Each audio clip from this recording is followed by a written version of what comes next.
I stepped into the old abandoned house, my heart pounding in my chest.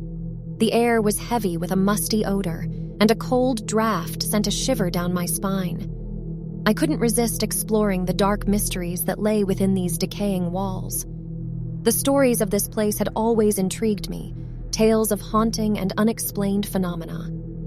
As I made my way through the hallway, my eyes darted nervously from side to side.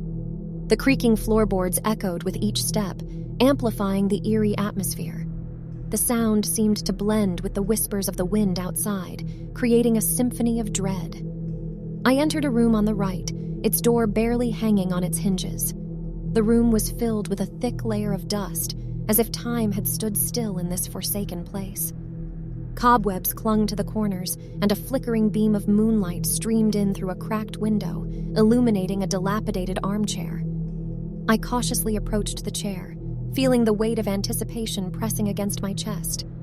Something felt off, as if unseen eyes were watching me from the shadows.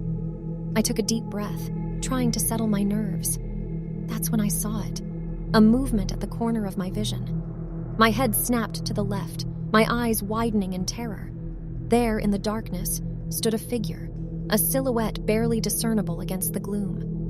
Panic surged through my veins as I struggled to process what I was witnessing. The figure seemed distorted, twisted, like a nightmare brought to life. I blinked, hoping it was a trick of the mind, but the apparition remained. It stood perfectly still, its form undulating as if it were made of smoke. The fear in my gut intensified, sending tremors through my entire body. I couldn't tear my gaze away, despite the primal urge to flee. A chill wind swept through the room, extinguishing the feeble light of the moon. The darkness deepened, wrapping around the figure, making it appear more ominous than before. I could feel its presence growing stronger, an invisible force that suffocated the air. Then, with an unsettling suddenness, the figure moved. It glided toward me, its steps soundless, yet reverberating through the core of my being. Every instinct screamed at me to escape, but my feet remained rooted to the spot.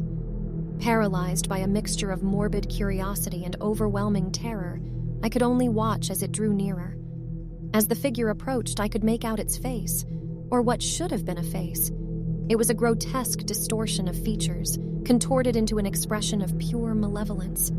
Its eyes glowed with an unnatural light, casting an eerie aura around it. I could hear a low, guttural growl emanating from its formless mouth. The creature's hand extended towards me, long, skeletal fingers reaching out as if to claim me. I could almost feel its icy touch on my skin, and my body convulsed with a mix of revulsion and fear. It was then that I finally found my voice, letting out a scream that echoed through the desolate house. And just like that, the figure vanished. The room returned to its silent stillness, the oppressive weight lifted. The air felt lighter, as if the specter had never been there at all.